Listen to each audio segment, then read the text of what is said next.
Hello friends, study with smartness में आप सभी का बहुत बहुत स्वागत है। आज हम मध्य प्रदेश का ऐतिहासिक परिदृश्य पढ़ेंगे। तो चलिए वीडियो को स्टार्ट करते हैं। आज हम मध्य प्रदेश के ऐतिहासिक परिदृश्य में पढ़ेंगे कि किसी भी वस्तु, शिलालेख या अन्य उपकरण, कोई भी ऐसी चीज जो पुरातात्विक है, पुरानी है, ऐतिहासिक है, उसकी खोज किसने की और ये कहाँ पे स्थित है। ठीक है, तो चलिए स्टार्ट कर रहे हैं।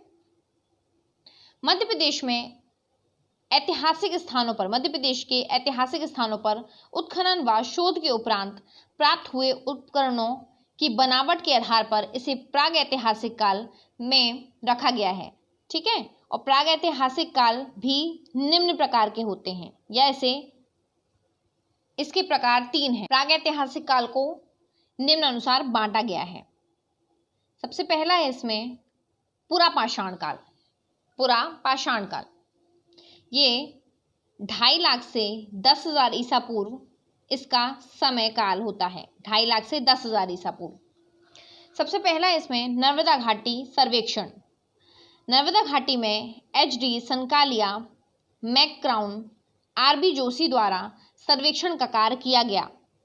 यहाँ के हथनौरा नामक स्थान से मानव की खोपड़ी के अवशेष मिले हैं। ये बहुत इंपॉर्टेंट है। हथनौरा नामक स्थान से किसके? मानव की खोपड़ी के अवशेष मिले हैं। महादेव पिपरिया से सुपेकर महोदय को 860 औजार मिले हैं। इसी प्रकार का बेतवा घाटी में भी औजारों की प्राप्ति हुई है। ठीक है, महादेव पिपरिया से सुपेकर महोदय को क्या मिले हैं? 860 औजार मिले हैं।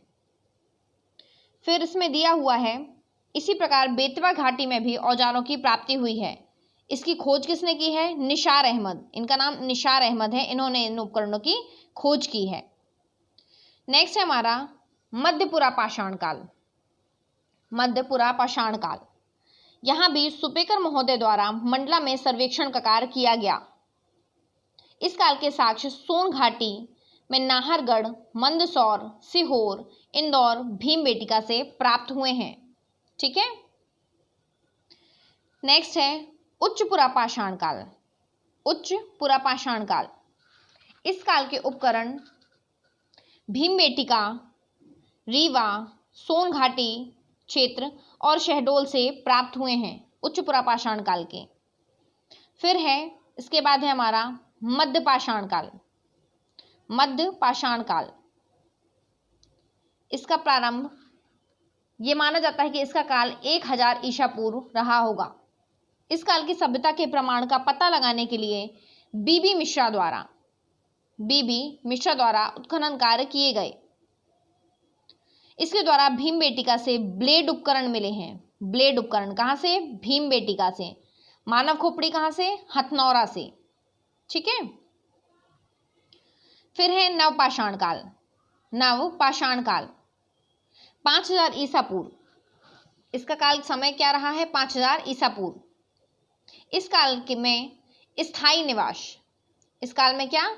स्थायी निवास और कृषि के साक्ष्य प्राप्त हुए हैं। मध्य प्रदेश में स्थित एरन, आदमगढ़, जतकारा, दमोह, सागर, जबलपुर आदि प्रमुख नवपाषाणकालीन स्थल हैं। फिर है लौह युगीन संस्कृति। लौह युगीन संस्कृति, इसका काल कब माना गया है? 1000 ईसा पूर्व। लगभग 1000 से 950 ईसा पूर्व में लोहे की खोज हुई है। इसके बाद के काल को लौह युगीन संस्कृति या उत्तर वैदिक काल कहते हैं। मुरैना, भिंड और ग्वालियर क्षेत्र में लौह युग की संस्कृति के साक्ष्य मिलते हैं या प्राप्त हुए हैं। चित्रधूसर मृदभांड लौह युग की पहचान है। चित्रधूसर मृदभांड क्या? लौह युग की पहचान है। नेक्स्ट है महापाषाण संस्कृति, जिसे मेगोलिथ भी कहा जाता है। महापाषाण काल संस्कृति दक्षिण भारत में विशाल पाषाण खंडों में निर्मित कुछ समाधियां प्राप्त हुई हैं। कहाँ? दक्षिण भारत में, जिन्हें महापाषाण कहते हैं। महापाषाण एक स्मारक को मेगोलिथ कहा जाता है। ठीक है, जिस काल में इसका निर्माण हुआ उसे महापाषाण काल कहा जाता है। मध्य प्रदेश में यह स्मारक रीवा तथा सिवनी जिले में पाए जाते हैं। छत्तीसगढ़ दुर्ग जिले में स्थित हथनौरा एक ही ऐसा स्थान है जहां पे लगभग 500 महापाषाण स्मारक मिले हैं। ये यहाँ पे भी इंपॉर्टेंट है। हथनौरा में 500 महापाषाणकालीन स्मारक मिले हैं। नेक्स्ट है हमारा वैदिक युग। इसका काल 1500 ईसा पूर्व से 600 ईसा पूर्व माना गया है। इस काल का आदि ग्रंथ ऋग्वेद है। इस काल का आदि ग्रंथ क्या है? ऋग्वेद है। भारत में आर्यों का आगमन सर्वप्रथम पंचनद प्रदेश में हुआ था। सर्वप्रथम इसका आगमन कहाँ हुआ था? आर्यों का पंचनद प्रदेश में। उत्तर वैदिक काल की कुछ अनार्य जातियों के नाम से ब्राह्मण ग्रंथ में प्राप्त हैं। उत्तर वैदिक काल की कुछ अनार्य जातियों के नाम ब्राह्मण ग्रंथ में प्राप्त होते हैं या मिलते हैं। ये जातियां मध्य प्रदेश के अंतर्गत घने जंगलों में निवास करती थीं। जो जातियां थी वो मध्य प्रदेश के घने जंगलों में निवास करती थीं। इनमें निषादों का नाम विशेष तौर पर उल्लेखनीय है। जो निषाद जाति होती है ये इसमें विशेष है, जो मध्य प्रदेश के घने जंगलों में निवास करती थी। फिर आते हैं हम महाजनपद काल में। महाजनपद काल 6ठी शताब्दी ईसा पूर्व के 16 महाजनपदों का उल्लेख बौद्ध ग्रंथ, जैन ग्रंथों और पुराणों में मिलता है। अवंती जनपद लगभग उज्जैन प्रदेश के आसपास के क्षेत्र को मिलाकर बना हुआ था। यह प्रदेश बेत्रवती नदी वर्तमान बेतवा द्वारा उत्तर तथा दक्षिण दो प्रांतों में विभाजित था। ये प्रांत दो भागों में विभाजित था बेतवा नदी के द्वारा। उत्तर अवंती की राजधानी उज्जैनी और दक्षिण अवंती की राजधानी माहिष्मती थी।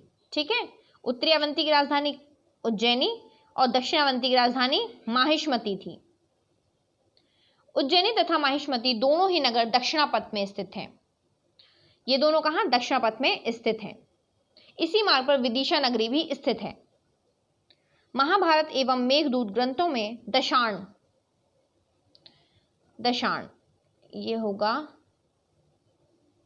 दशाण प्रदेश का उल्लेख आया है, जिसकी राजधानी विदिशा थी। विदिशा। अवंती प्रदेश बौद्ध धर्म का एक प्रसिद्ध केंद्र था। अवंती प्रदेश बौद्ध धर्म का एक प्रसिद्ध केंद्र था। मौर्य काल 323 से 187 ईसा पूर्व। मौर्य काल में अवंती प्रदेश का कुमार अमात्य महान अशोक था। ठीक है, मौर्य काल में अवंती प्रदेश का कुमार अमात्य कौन था? अशोक था। अपने पिता की मृत्यु के बाद मगध का शासक अशोक बना। अशोक मगध का शासक बना।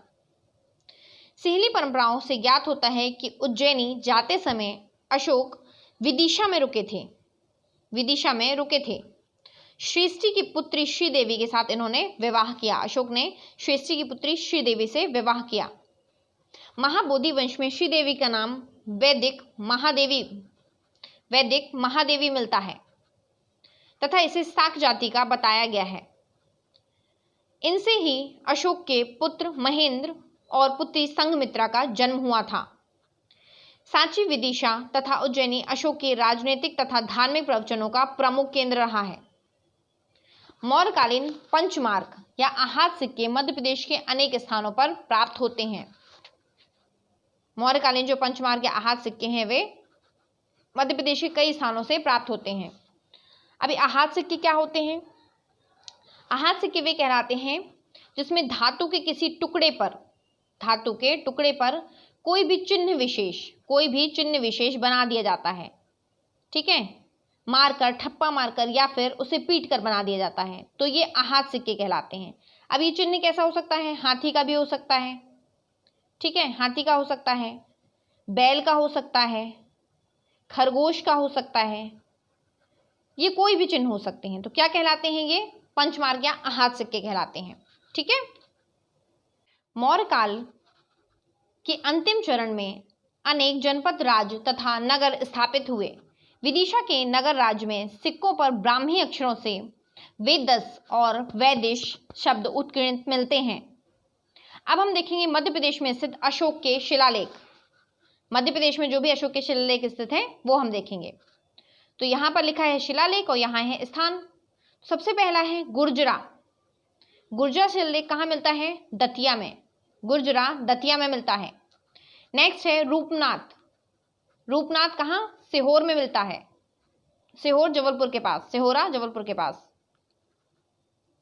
फिर नेक्स्ट है पानगुड़रिया, पानगुड़रिया, ये भी सीहोर में मिलता है, ये सीहोर में मिलता है, ये सिहोरा है और ये सीहोर है, ठीक है। नेक्स्ट है सारूमारू, ये सीहोर में मिलता है, सारूमारू कहाँ मिलता है? सीहोर में। फिर सांची रायसेन में, सांची रायसेन में। एक डिफरेंस पता होगा वैसे आपको, जो सिहोरा है ये जबलपुर के पास है और जो सीहोर है ये भोपाल के पास है, ठीक है। सीहोर भोपाल के पास है, सीहोर से अलग होकर ही भोपाल जिला बना था। चलिए फिर देखेंगे मध्य प्रदेश के कुछ छोटे अभिलेख भी हैं। मौर्यकालीन ब्राह्मी लिपि में उत्कीर्णित कसरावद, आरंग, खरवई, कारीतलाई, रामगढ़, ये कुछ छोटे अभिलेख हैं, ठीक है, छोटे अभिलेख हैं। तो ये हमारा मौर्य काल समाप्त होता है यहीं पे। गाइस अगर आपको वीडियो पसंद आया हो तो लाइक, शेयर एंड सब्सक्राइब जरूर करें। जय हिंद, जय भारत।